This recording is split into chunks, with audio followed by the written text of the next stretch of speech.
Gold buyers తాకట్లో ఉన్న బంగారం విడిపించి ఆ రోజు మార్కెట్ రేటు కట్టి మిగిలిన డబ్బు మీకే ఇస్తారు. Contact number 9247538993. బంగారం, వెండి ఈ రెండు పేర్లు వింటేనే మన భారతీయుల కళ్ళల్లో ఒక మెరుపు కనిపిస్తుంది.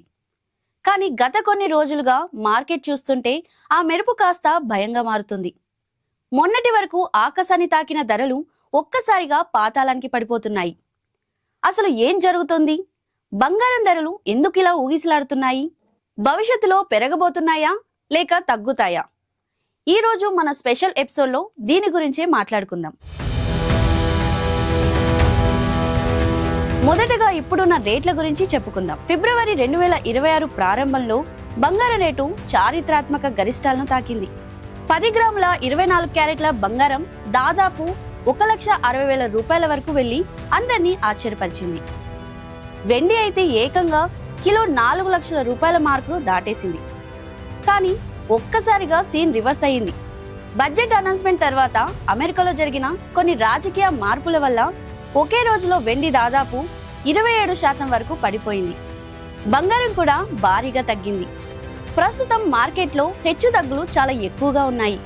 రేట్లు పెరగడానికి లేదా తగ్గడానికి ప్రధానంగా కారణాలు ఉన్నాయి. అంతర్జాతీయ ఉద్రిక్తతలు, రష్యా ఉక్రెయిన్ కావచ్చు, లేదా మధ్యప్రాచ్యంలో యుద్ధాలు కావచ్చు. ప్రపంచంలో ఎక్కడ యుద్ధ వాతావరణం ఉన్నా పెట్టుబడిదారులు అందరూ షేర్ మార్కెట్ నుంచి డబ్బు తీసి బంగారం మీద పెడతారు. అందుకే రేట్లు పెరుగుతాయి. డాలర్ విలువ, బంగారం ధర అంతర్జాతీయంగా డాలర్తో ముడిపడి ఉంటుంది. డాలర్ బలంగా ఉంటే బంగారం తగ్గుతుంది.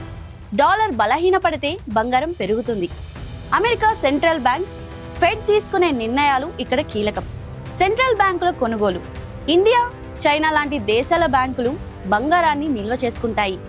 అవి ఎక్కువ కొంటే రేటు పెరుగుతుంది. మన దేశంలో బంగారు దిగుమతి సుంకం, ఇంపోర్ట్ డ్యూటీ పెంచితే ఇక్కడ ధరలు పెరుగుతాయి, తగ్గిస్తే తగ్గుతాయి. మన దేశంలో బంగారం అంటే కేవలం మెటల్ కాదు, అది ఒక ఎమోషన్. మనం బంగారాన్ని లక్ష్మీదేవిగా భావిస్తాం. అక్షయ తృతీయ, ధనత్రయోదశి లాంటి పండుగలకు చిన్న ముక్క అయినా కొనాలని అనుకుంటాం. బంగారం లేని పెళ్లిని మనం ఊహించుకోలేం. ఆడపిల్లకు ఇచ్చే కట్న కానుకల్లో బంగారం ప్రధాన పాత్ర పోషిస్తుంది. ఇది ఒక సామాజిక హోదాగా కూడా చూస్తారు. ఇంట్లో ఎవరైనా అనారోగ్యం పాలైనా లేదా వ్యాపారంలో నష్టం వచ్చినా వెంటనే పనికొచ్చేది చేతిలో ఉన్న బంగారమే. అందుకే దీన్ని లిక్విడ్ క్యాష్ అని కూడా అంటారు. ఎక్స్పర్ట్స్ ఏం చెప్తున్నారంటే ఈ చిన్నపాటి తగ్గుదల కేవలం తాత్కాలికమే. 2026 చివరి నాటికి అంతర్జాతీయ మార్కెట్లో బంగారం ధర ఒక ఔన్స్ కి $5,000 మార్కును చేరుకునే అవకాశం ఉంది. వచ్చే కొద్ది నెలల్లో మళ్లీ ధరలు పెరిగే ఛాన్స్ ఉంది. వెండికి పారిశ్రామికంగా సోలార్ ప్యానెల్స్, ఈవీ కార్స్ లో డిమాండ్ పెరుగుతుంది కాబట్టి వెండి ధరలు కూడా మళ్లీ పుంజుకుంటాయి. కాబట్టి ఇప్పుడు ధరలు తగ్గినప్పుడు కొనడం మంచి ఇన్వెస్ట్మెంట్ అని నిపుణుల అభిప్రాయం. బంగారం ఎప్పుడూ నమ్మకమైన ఆస్తి. అయితే రేటు తగ్గినప్పుడు కంగారు పడి అమ్ముకోవద్దు. అలాగని రేటు విపరీతంగా పెరిగినప్పుడు అత్యాశతో ఒకేసారి ఎక్కువ కొనొద్దు. మీ దగ్గర ఉన్న డబ్బును కొంచెం కొంచెంగా సిప్ పద్ధతిలో బంగారంలో పెడితే దీర్ఘకాలంలో మంచి లాభాలు ఉంటాయి.